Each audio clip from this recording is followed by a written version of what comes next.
Some people see conspiracies everywhere, and in Marvel's Secret Invasion, it's justified. These are all the Easter eggs and references you may have missed in the MCU's new conspiracy thriller. The various scraps that Prescott has collected on his conspiracy board, as seen in the opening moments of Secret Invasion, reveal a lot about what these Skrulls have been up to. For instance, Prescott mentions that these Skrulls were behind 5 terrorist attacks in 5 countries, 3 of which were Argentina, Colombia, and the Philippines. The other 2 can be gleaned from studying the wall. The 4th target was an Oktoberfest celebration in Munich. The location of the 5th attack is probably London, as another headline mentions people injured in a London explosion. It's business as usual. That's precisely what they want you to think. If you look closely, you'll also spot a CIA document labeled Treadstone Operation, with a mugshot of somebody who is presumably a Skrull. This might be alluding to the Bourne identity and its sequels, as Operation Treadstone is the name of the Black Ops organization that trains Jason Bourne to be an assassin. Perhaps Secret Invasion was giving a tip of the hat to another espionage thriller.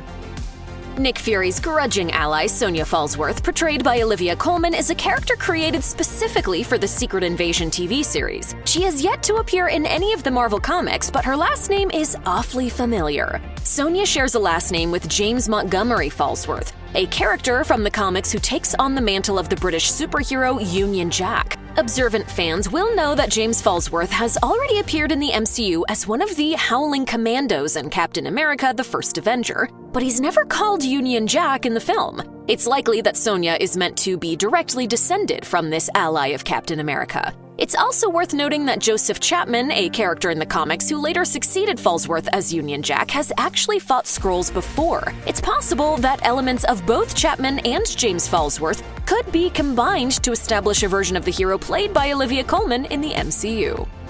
Anybody watching Secret Invasion will immediately get Cold War vibes because the show has strong connections to Cold War espionage. The show's creators wear their influences on their sleeves. Executive producer Jonathan Schwartz has said that the series was inspired by spy thrillers set in the Cold War, such as the novels of John le Carré and the TV series The Americans. Like in the Cold War, the threat of nuclear war looms over Secret Invasion.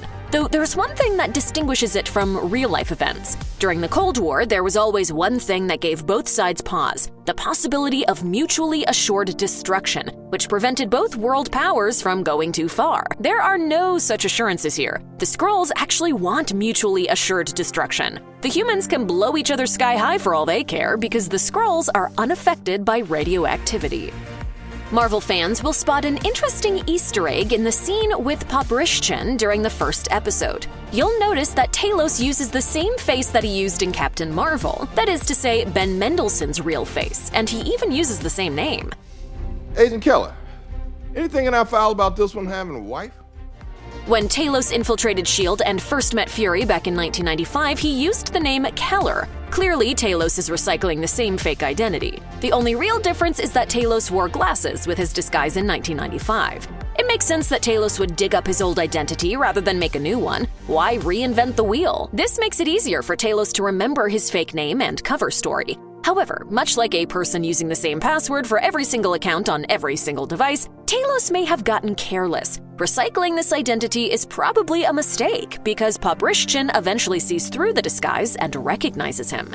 It seems like Poprishchin must have worked with Talos in the past, so maybe he finally remembered where he'd seen that face before. It was probably those glasses that threw him off. But they do kind of complete the look. If you've been paying attention, then you'll know that some members of the Skrull Council shown in Episode 2 have appeared elsewhere in the series. Most of these Skrull leaders hold some kind of important position in human society, whether they're world leaders or well-known television figures. In the news coverage of the Moscow bombing, the Skrull acting as the UK Prime Minister can be seen denouncing the attacks. Meanwhile, Sergio Cospani, the NATO Secretary General, is a Skrull, as well as Chris Stearns, a talking head from an American news channel. The only council members who don't seem to have infiltrated major institutions are Jack Huckben and Shirley Sager. Fans familiar with the 2008 Secret Invasion comics will know that the news reports and the subsequent reveal that these powerful people are Skrulls parallel a scene from the comics. In Secret Invasion number 5, there is an entire 2-page spread devoted to showing all of Earth's leaders on live TV cheerfully announcing that they have been Skrulls all along.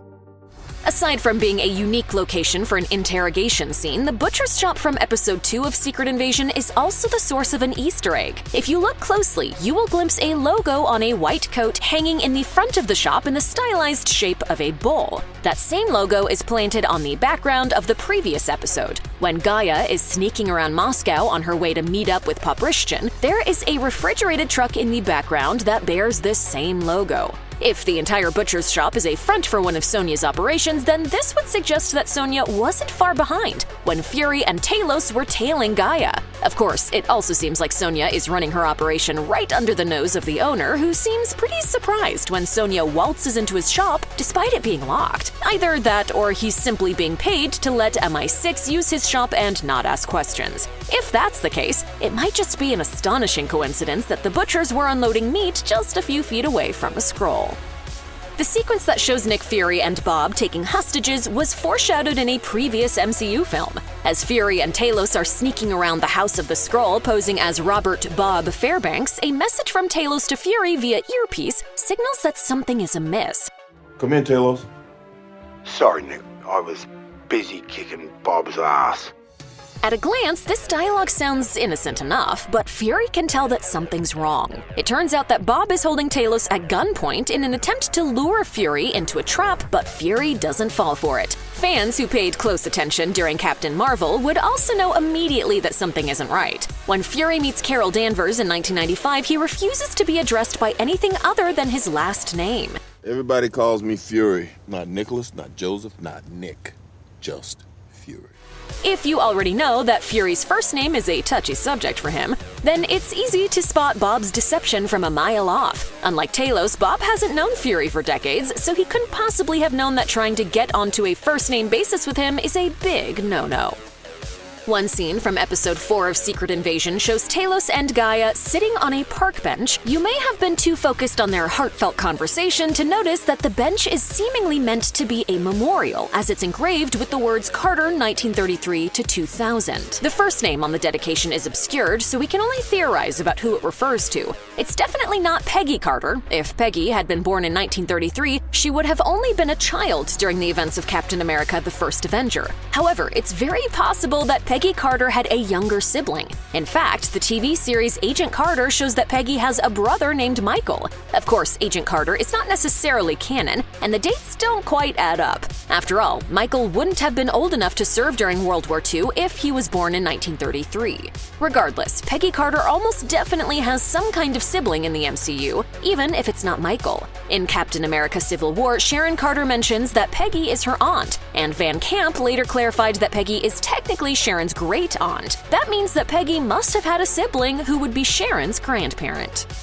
There's something satisfying about a little continuity. During the tavern scene in episode 2, Fury gets into a little scuffle with an unnamed member of Rhodey's security detail. When the man tries to grab Fury and escort him out the door, Fury breaks from his grip and twists the man's arm behind his back. Observant fans have pointed out that this same character appears again in episode 4, in the scene where Rhodey greets President Ritson.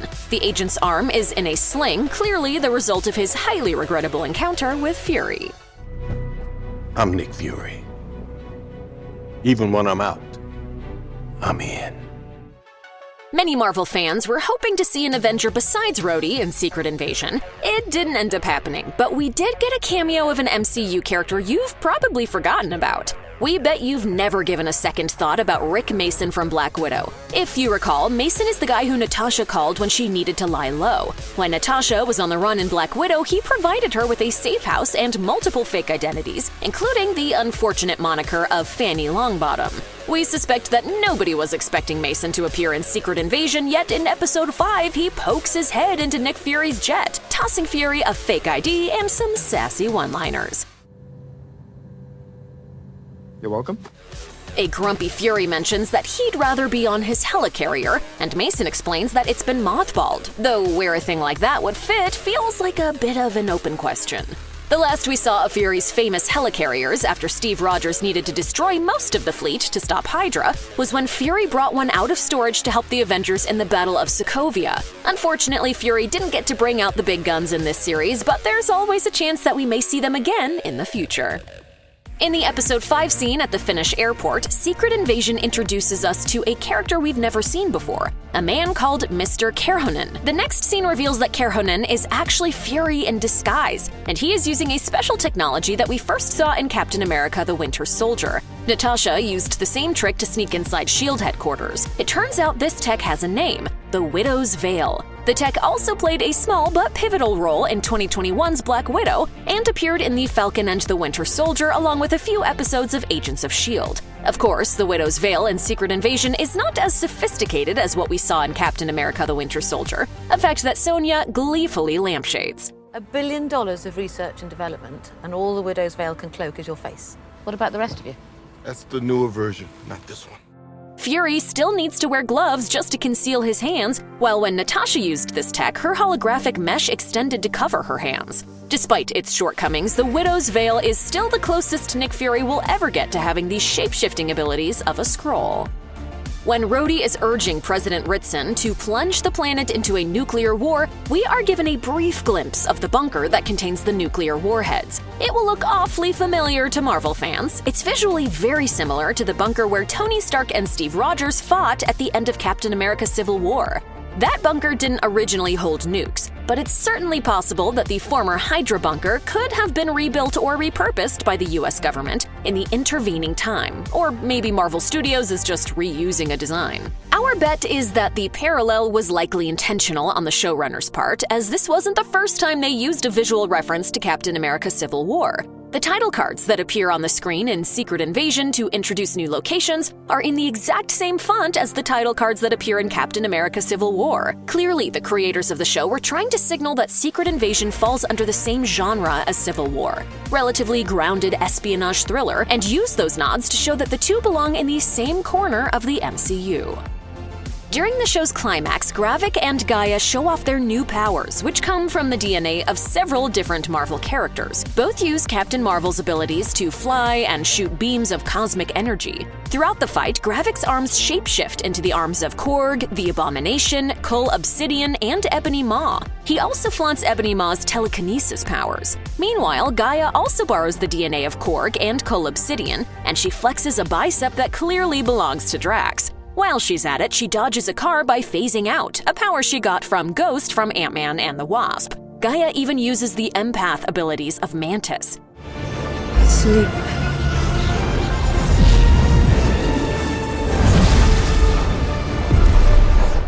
Several other characters' abilities were not shown in the battle, but their DNA was still clearly part of the harvest, according to Gravik's computer monitor. These include Captain America, the Winter Soldier, Black Panther, Thor, Groot, and so many more. If you examine the list closely, it does raise some questions about where Fury got some of the DNA samples. Fury explains in Episode 5 that he collected the DNA from the blood spilled at the Battle of Earth in Avengers Endgame. Some fans have observed that a couple of the DNA donors, namely Ghost and the Abomination, weren't present at the Battle of Earth, so Fury must have gotten them elsewhere.